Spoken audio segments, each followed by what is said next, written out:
And spawning in the bottom left-hand corner of Alkion, we have our Brazilian Terran player, the Red Terran representing Team Hellfire. It is Yan. And spawning in the top right-hand corner, we have his opponent. We have the Brazilian Terran, the Red Terran player representing Ximius Gaming. It is StimPacker. He did get Stim last time. Did get it. He better get it this time. We better not see mech. Earlier I was like, oh no, we love TvT here, and then watch us get into like mech v mech. Oh no. No, not like this, Bobby, not like this. I have faith that we'll get Stim. We'll play bio tank. It's all good. I believe. Copium. As for now, it's going to be double gas opener out of Yan, double gas opener out of Stim as well. Both players are working towards their initial factories. They're going for delayed command centers. We're settling in towards a longer game. I say a longer game. A more tech-heavy start to the game. Interesting, we have Yan going for the SCV scout, and for the time being, StimPacker is avoiding any worker scouts entirely, for the time being. So Yan just being a little bit safer. When it comes to the favorite player and the more renowned player in this series, Yan, I would say, is one of the best Terrans in Brazil. Obviously, you have players like Kalizer as number one. I would say that Yan is comparable to Inexorable. Yan is more experienced, but did take some time off. Did kind of step away from the game for a while. Great to see him back. Yan is a very young player, a young up-and-comer. Did improve very quickly back in the day, but took some time off. Now is back. And I'm excited to see what kind of form Yan is in. I'm excited to see.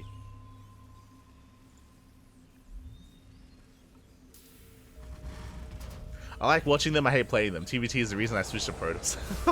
Oh, I see. Smirch. Understandable. I mean, in general, mirror matchups can be quite difficult to compete in, or to play in. Can be quite difficult.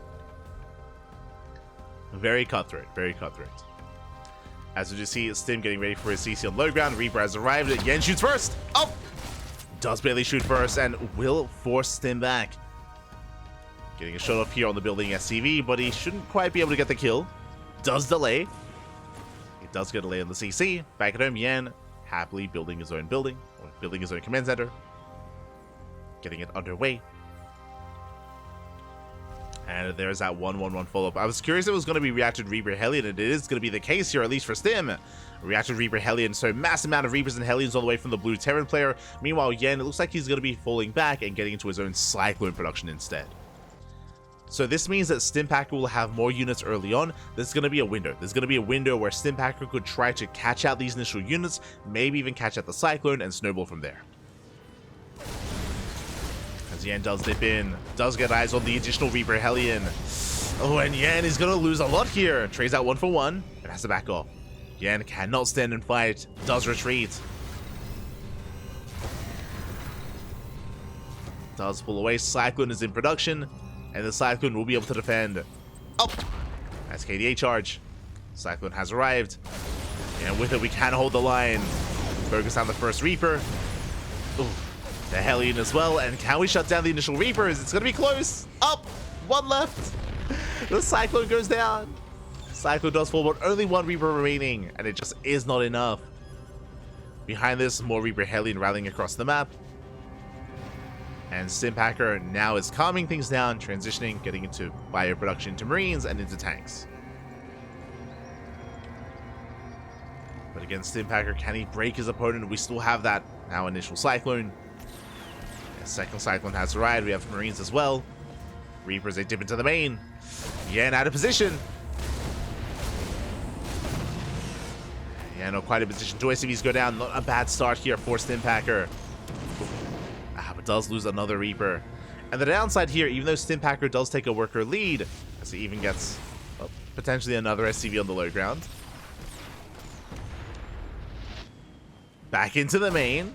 Not bad. Pulling Yan apart. Oh my god, getting another 2. Another 2 SCVs do fall. Can we get a third? Not quite.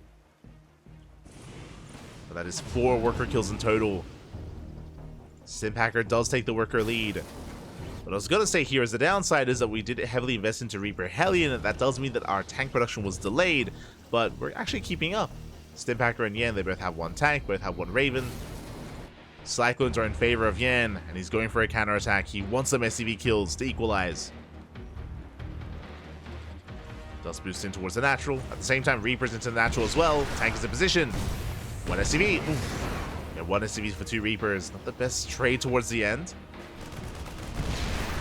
Likewise, tank also in position. Oh, the juggling! Up! Oh my god. Not losing a single unit, but they all get very softened up. The Marines are low. And we will have to boost out. Yan gets the hell out of here. Gets 2 SCVs and dips away. Does dip away.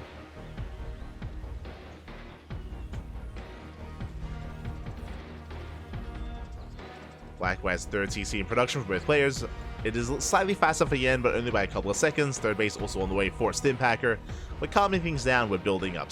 Wait, he's getting stim. Let's go. StimPacker, he's stimming.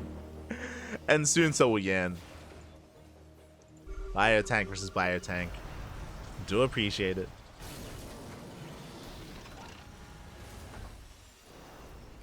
As Yanni does boost back in, delays the third TC.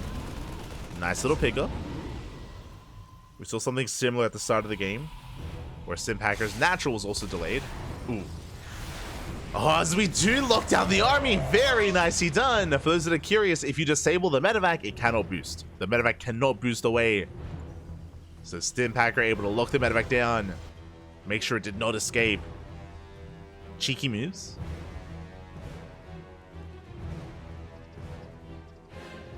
Cheeky pack. StimPacker pulls back. To have double E-base on the way for double upgrades into Viking tank. Likewise, Yan also embracing Viking tank as well. And both players will calm things down. We had a pretty intense start of the game. Like, we had a lot of chaotic moments with a handful of units getting across the map for both players. SCVs were getting picked off as well. As the dust does settle, StimPacker still maintains a slight worker lead. But we are embracing the mid game. Scan reveals a third base being landed. And StimPacker is moving out. His goal here is to try and delay the third base of his opponent. We'll see if he can. Zelnaga does reveal the army. Yan is aware. Yan's getting in position, looking units tab. Yan does have a slight Raven advantage, 3 Ravens to 2. So Yan can disable. Let's slow down the push. Tanks rolling in. Likewise, Yan repositioning. Let's reposition. Vikings pushing forward. StimPacker does have the Viking lead by 2. But he doesn't like what he sees. He scans, he sees the defensive position, and StimPacker does not take his chances. He's like, you know what? I'm going to respect this tank line. I'm a back up. That's wise move. Wise move. Doesn't try to force it. He respects it. He rotates instead, looking for another way in. And Yan does miss the rotation. He has a spotted Marine, but he does not see the rooks. Oh. And StimPacker can try to sneak up on Yan. He doesn't see. Up. Goes again. One Viking goes down. We catch a Marine. Stim does not quite go in. Doesn't quite commit. Yan able to respond. And both players, again, their third base is fully saturated. Double drop on the right hand side. Stim moving out.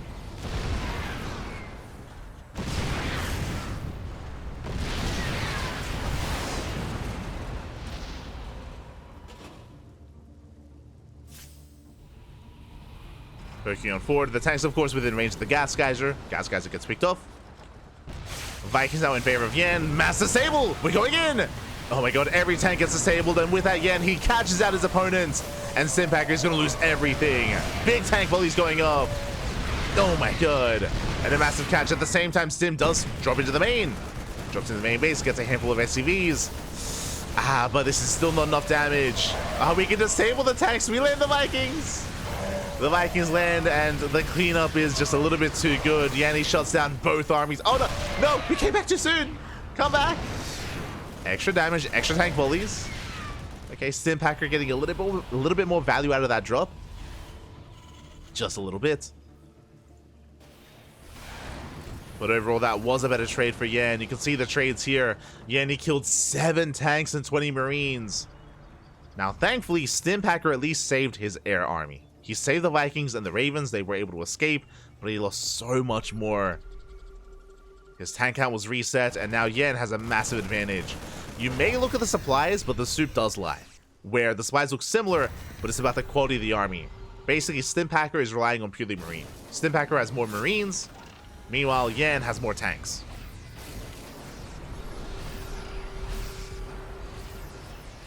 The tanks are slowly pushing forward. Ravens coming in. They do unsiege in time. Tanks do unsiege. Ooh, but alas, they're gonna get caught out. Massive anti-arm missile. But the tanks are siege for Yan, and he shuts down the bio army. Oh my god. The tanks might be Dorito dusted, but that doesn't affect their damage. They still have massive amounts of damage. They punish the dive. StimPacker plummets in supply. And now the soup isn't lying anymore. It's not lying as much. Yan takes a strong fight, rotates around, still maintains his tank lead. He's making his way towards that fourth. Has to rotate. There is a sensor tower. StimPacker in the dark, trying to keep up.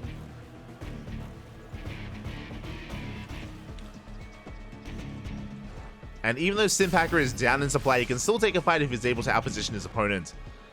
But alas, Yan, he's pushing forward.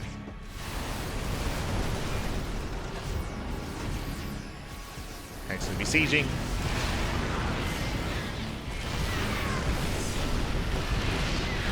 Yan getting within range, shuts down the tanks. Not quite able to get within range of the base though. The tanks are left exposed. Big stim. We get 1, we get 2. Ooh, we barely get 3 tanks. Very nice pickup. 3 for 1. StimPacker is fighting back. You can see the tank disparity is now much closer. It's 3 tanks to 4. It's not as large as it once was. So that was a slightly better trade for the blue defending player. Yan rotating around, trying to find another way in. So far, StimPacker is keeping up. And Yan has to be careful not to overextend too much. Like, that was a big overextension. Let's rotate. Oh. Jump towards the planetary. Barely out of range. We get a handful of SCVs.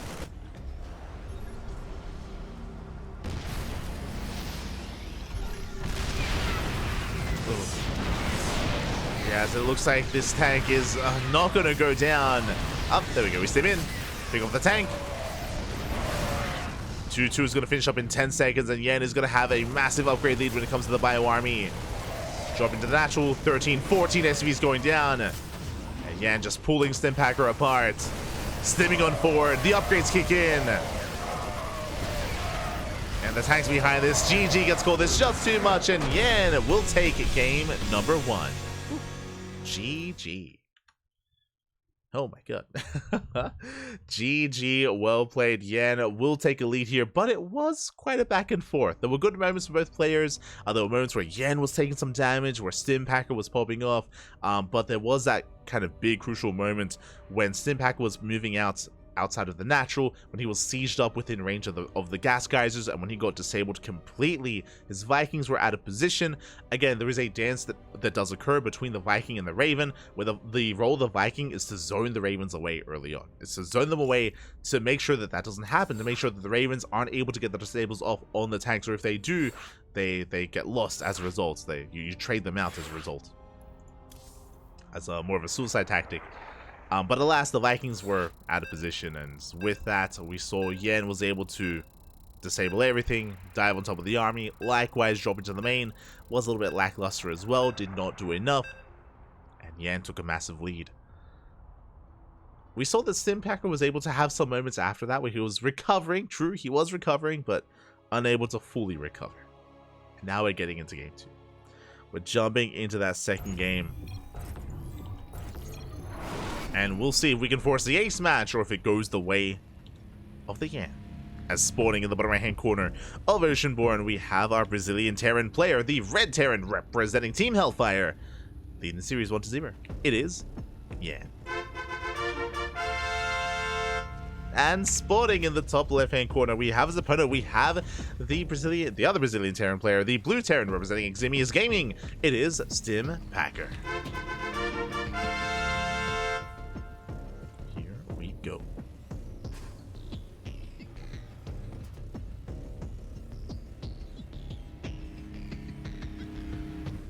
As we are going to be settling in, and we'll see if our players have a different approach to the early game, as both players last time did go double gas. We'll see if they do the same, or if they go for something more economic or even more aggressive. It's possible. It is possible. As a reminder, StimPacker did open up Reacted Reaper Hellion in the early game of Game 1.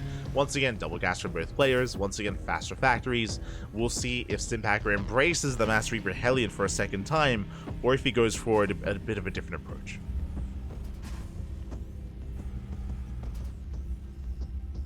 We shall see.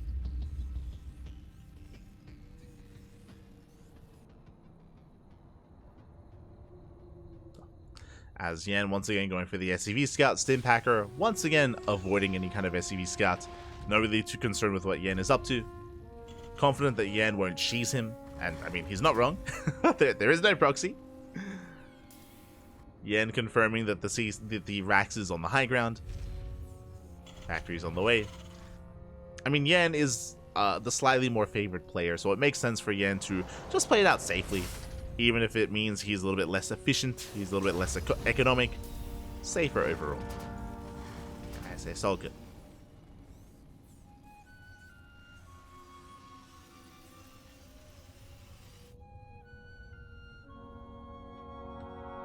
It's going to be safer. Meanwhile, StimPacker does shoot first. Yeah, the blue Terran does shoot first, and it looks like we do shut down the Reaper. Big overextension by Yan. This is why you do not move out with the first Reaper, because of moments like this. It can be so risky, and just like that, StimPacker has momentum. He's moving out across the map. It does force Yan to throw down the CC on the high ground. So already some nice damage.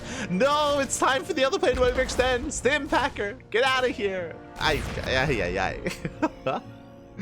So we trade 1-for-1. We do trade 1-to-1.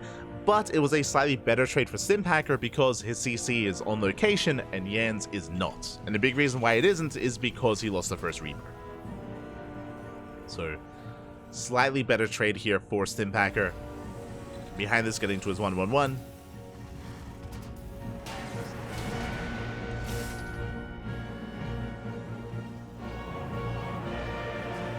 Getting to his own 1-1-1 setup.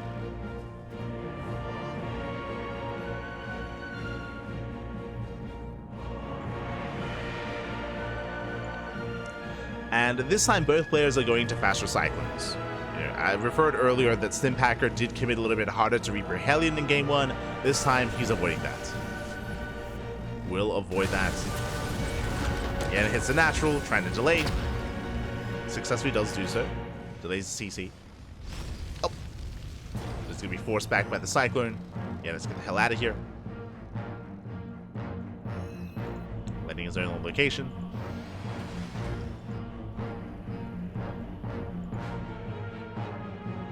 Players will calm things down, getting ready for their own respective Cyclone drops. It's going to be a Cyclone drop at a Yan. Likewise, a Cyclone drop from StimPacker. Oh, as we shut down the first Hellion. Drop is moving out. Likewise, so is Yan's. StimPacker is going to hit a little bit faster, but the Reapers, they slip into the main. Uh-oh. Do we have anything to defend? Okay, we do. We have one Cyclone back at home, but two SCVs go down. We get a third. The third SCV, not quite a fourth. We tried to. Oh. Unsuccessfully. Just the 3 SCVs. Meanwhile, Yan going for his own drop as well. Both players are. Boys are being pulled. And the Hellion gets a lot of volleys up. Up. Oh, not quite getting any. Getting only one SCV. There we go, two. Two SCVs go down at the same time.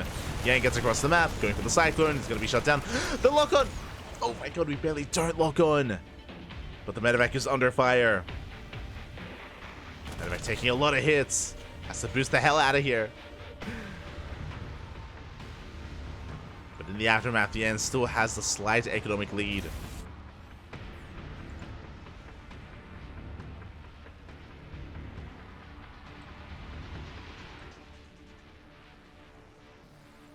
Still has that side edge. Moving out with his main army. Looking at the main armies, we do see a tank advantage for Yan, at least for a moment. We have the tank for Stim. Cycle jumping to the main is going to be distracting. That's the most important thing. He's just keeping StimPacker's attention in the main. And here comes the main army towards the natural. Disable is researched. We have interference matrix. Yeah, and he wants that natural base. That's a lot of fire though. Tank till siege. Tank while they're going up.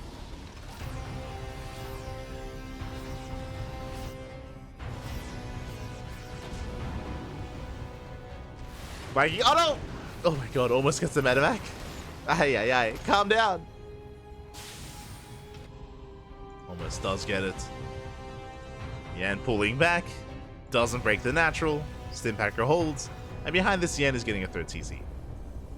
I mean, both players are.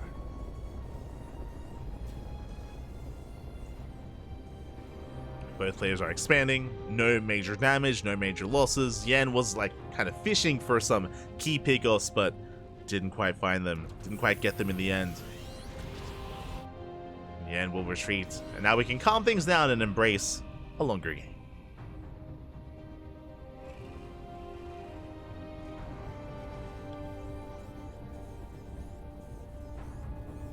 Can calm things down. Both players establishing their third bases.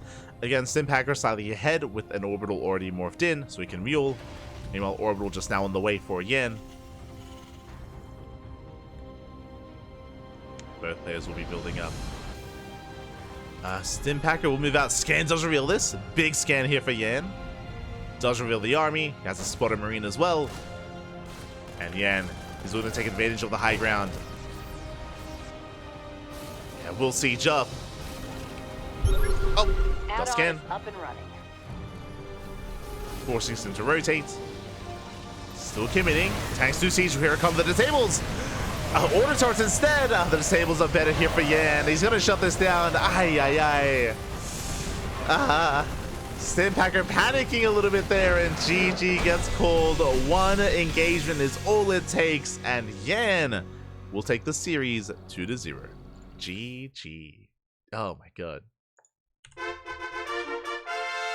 Yeah, StimPacker going for the panic auto turrets, unable to go for his own disables. He did research interference matrix, but was unable to disable the tanks. Even so, though, there were 4 tanks to defend, 3 on the high ground, 1 on the low ground. I don't think we would have been able to disable all of the tanks, and in the end, StimPacker, he gets caught out in the middle of the map. GG, well played. Yan advances on to the semis. Congratulations. Congratulations here to Yan, as he does advance on